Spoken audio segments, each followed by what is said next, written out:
তাকবীর, আল্লাহু আকবার, নারে রিসালাত, আল্লামা মুফতি জহিরুল ইসলাম ফরিদী সাহেব। ও মুসলমান, পেপসি খেলে কি লাভ হয়? ওটা খালি পেটটা ফুলে, খালি পেটটা টেপা মাছের মতো বড় হয়। হ্যাঁ, পেপসি, কোকা কোলা, আন্টা ফান্টা, এই আবিজাবি যত খাবেন তত খালি পেটটা মোটো হইবে, কোনো ফজিলত নেই। ওইটা খাওয়ার বিড়ি খাওয়ার সমান কথা, ক্ষতি, কোনো লাভ নেই। স্যার পয়সাও দাম নেই, ও খাওয়া বিড়ি খাওয়ার সমান কথা। ও খাবেন কি জন্য? ওর চেয়ে একটা খেজুর কিনে খাবেন, তা তো খাবেন না। খাবেন খালি চিপস, হুস্কা হুস্কা। কি কথা কর নাকি? খালি উস্কা ফুস্কা খান, আর অনেকে দুধ বেশি বিড়ি খান, মনে কিছু নিয়েন না। খান তো এইগুলো, আমি যাবি খান কি জন্য? আমগো চেহারার দিকে তাকান দিয়ে টকটক করে এত জার্নি করি, এত রাত জাগি, এত কিছু, তার আমার চেহারা নষ্ট হয় না তো? আমরা যেটা খাই সেটা বাসা বাসা জিনিস খাই, আমি যাবি খাই না কোনো সময়। বুঝতে পারছেন? এই কথা মনে রাখবেন। খাবেন টাটকা টাটকা জিনিস, যেটা খাইলে শরীর হবে ওইটা খাবেন। আরবের বাচ্চা আর আমাদের বাচ্চার ভিতরে তফাৎ দেখবেন তো। আল্লাহ রাসূল বলছেন, তোমরা তোমার নারীদেরকে, তোমাদের গর্ভবতী নারীদেরকে তোমরা খেজুর খাওয়াও, তাজা তাজা খেজুর। তোমাদের বাচ্চাদেরকে তাজা তাজা খেজুর খাওয়াবে। বাচ্চাদেরকে খাওয়ান চিপস মিস বাদাম বুদেম হাবি জাবি এগুলো খালি খাওয়ান, আমি দেবি খাওয়া, টাটকা টাটকা খেজুর খাওয়া। গর্ভবতী নারীদেরকে তাজা তাজা খেজুর খাওয়া, বাচ্চা হৃষ্টপুষ্ট হবে, নারী শক্তিশালী হবে। এখন আজকে একটা আপনাদেরকে বুদ্ধি দিয়ে যায়, বিয়ে থা যারা করেন নাই তারা রেডি হন, যারা করে ফেলছেন তারাও সচেষ্ট থাকেন, আর জায়গার পোলাপান হয়ে গেছে তাকে আর কই লাভ নাই।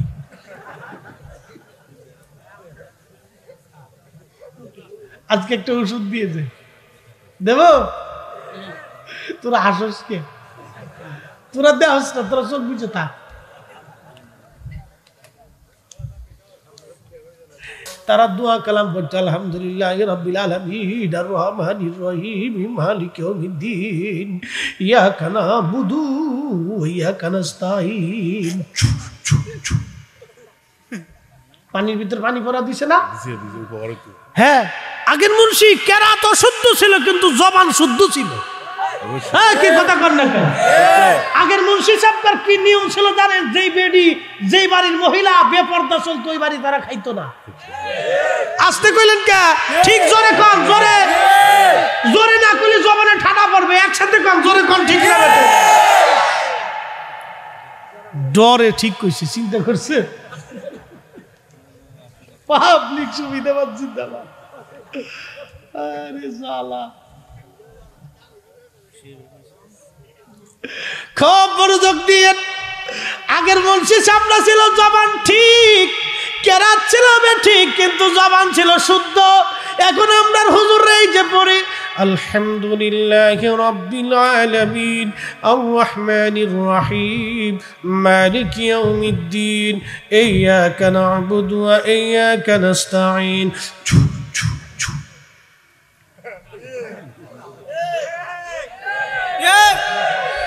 জোরে জোরে জোরে, জবানে ঠাডা পড়বে, জোরে ক। কারণ কি? কেরাত শুদ্ধ মাগার জবানও শুদ্ধ। কি কথা কর না কেন? এখন আমাদের কেরাত শুদ্ধ, জবানও শুদ্ধ। রাস্তায় বেরোলি বেগানা নারী, খাইতে গেলে বেগানা, সুদের কারবার, ঘুষের কারবার। যেই মৌলবীরা ফতোয়া দেয় মিলাদুন নবী হারাম, মিলাদুন নবী হারাম, একে আবার 100-1000 টাকার একটা 2-3টা নোট ধরাই দিলে কি দরকার ছিল?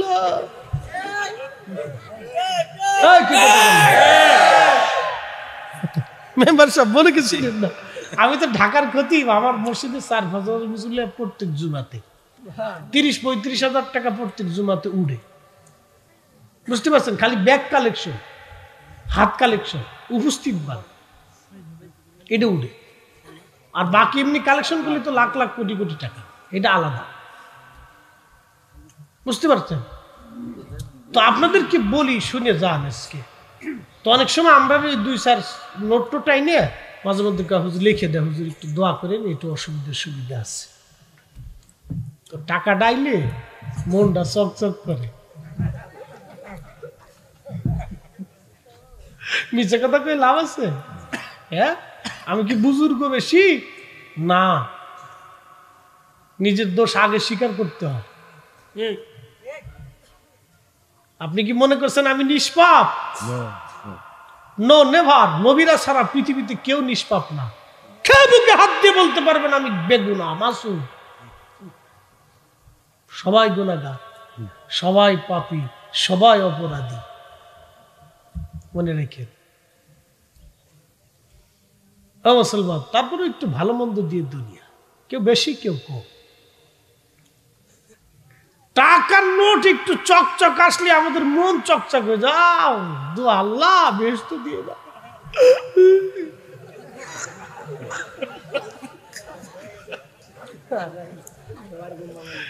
না কিছু করার নাই তো। বাস্তবতার সাথে এরাই আবার আইসে মাহফিলে সৃষ্টিতে বেদাত বেদাত, কি কথা কন না কে খালা বেদাত বেদাত বেদাত, কোন বাপের বোতলে আইজো আইজো, ওই যে আপনাদের জলিপুরে একজন আছে আইজো। হ্যাঁ, কি কথা কন না কে?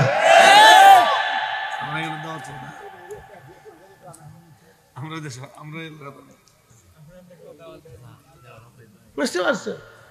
শিক্ষের বাপ এমন বাপ লইছে যে বিরাট বড় বুজুর্গ।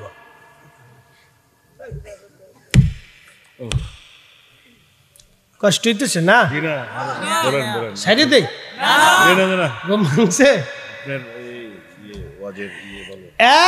মুসলমান সব আলেমরা কয় এটা আবার কেটা, বড় বড় আলেম যারা কে লোকটা কে তাহলে?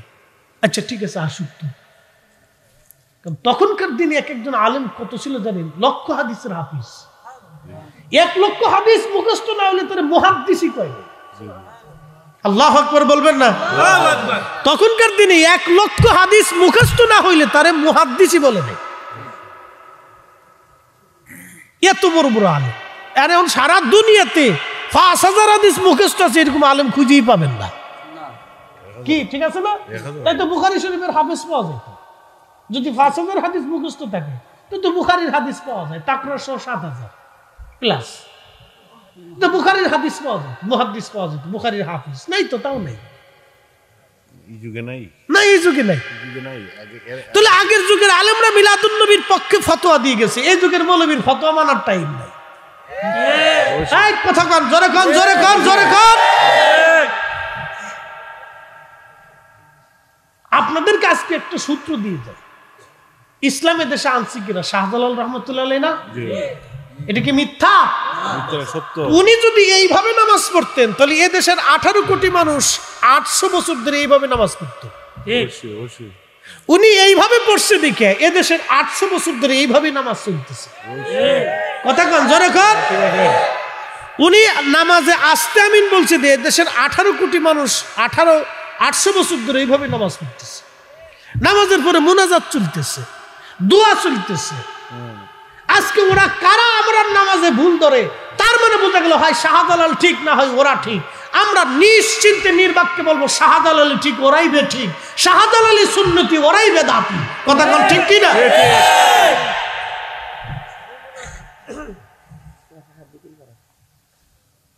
বেতের 1 রাকাত বানাইছে, কিশোরের সুর। তারাবির নামাজ 8 রাকাত বানাইছে, 12 রাকাত নাই।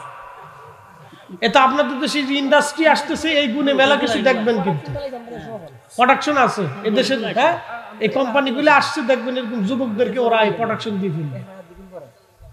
আপনাদেরকে সতর্ক করে যাচ্ছে, আজ খুব সাবধান, খুব সাবধান আপনারা। কি আপনি দাঁড়াইলেন, কে আন্দোলন করবেন নাকি? হ্যাঁ, পেশাব করবে?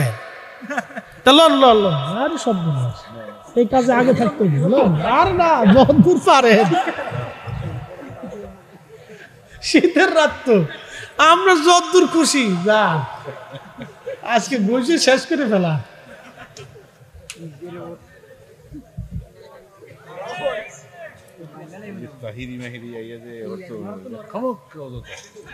একসাথে বলেন আল্লাহু আকবার। কষ্ট হচ্ছে?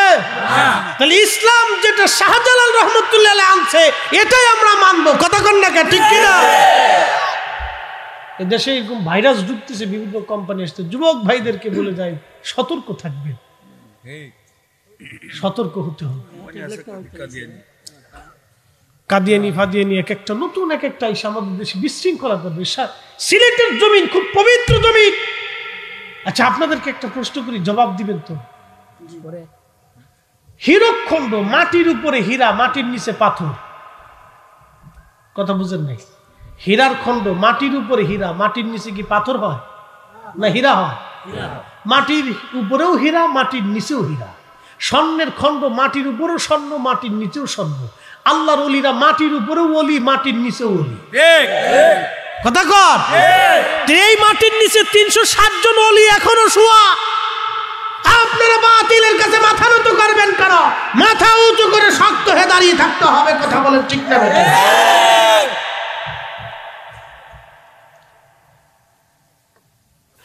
লাকাদ খালাকনাল ইনসানা ফি আহসানি তাকওয়িম সুম্মা রাদাদনাহু আসফালা সাফিলিন।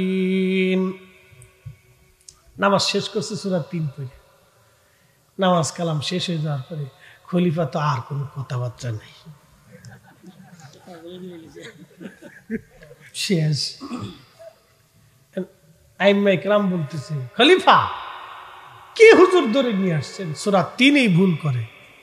ইমাম ইউসুফ বলতেছে, না আমি ভুল করি নাই, ভুল তো আপনারা করছেন। আল্লাহু আকবার। না না হয় না, আরো জোরে।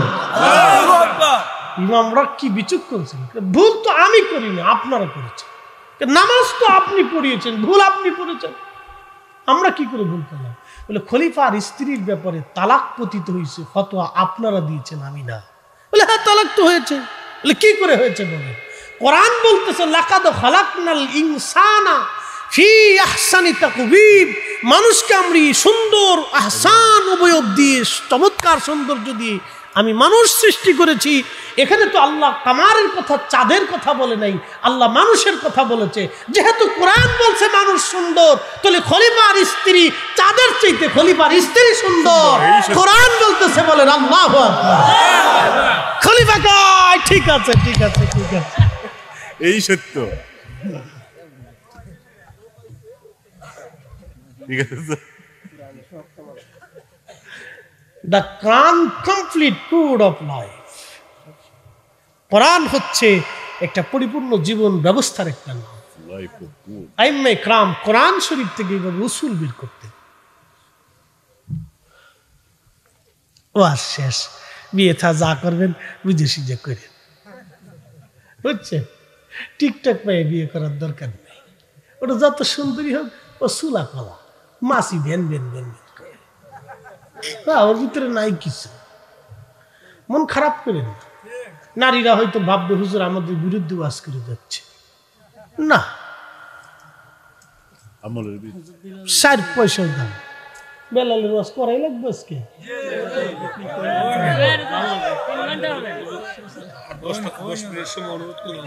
আচ্ছা মেম্বার সাহেব, মুরব্বীরা যেহেতু 10 মিনিটের কথা বলছে, তাহলে আর ওনাদের কথা তো ফালানো যায় না, কথা রাখতেই হয়।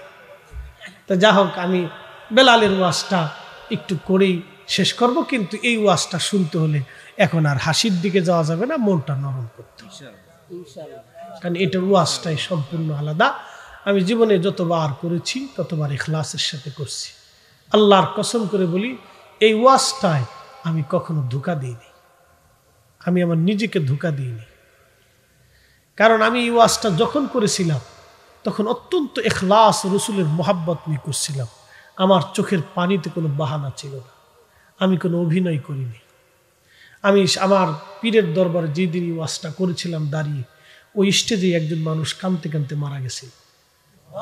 আমার জীবনের একটা মকবুল ওয়াজ, আল্লাহ রসুলের কদম মোবারকে, এটা আমার পক্ষ থেকে ভিক্ষার নজরানা, তাছাড়া আর কিচ্ছু দেওয়ার মতো নাই। ওই ওয়াজ শুনতে শুনতে স্টেজেই মারা গেছে। সেই লোকের জানাজা পড়িয়েছিলাম এসব নামাজের সময়, লক্ষ লক্ষ মানুষ নিয়ে। খুব ভাগ্যবান ব্যক্তি ছিল। কাঁদতে কাঁদতে ওই অবস্থায় মারা গেছে। রসুলের এসকে কাঁদতে কাঁদতে মারা গেছে। আহা, কত বড় ভাগ্যবান ব্যক্তি! আমার জীবনে এত ভাগ্যবান ব্যক্তি দেখিনি। রসুলের এসকে কাঁদতে কাঁদতে মারা গেছে।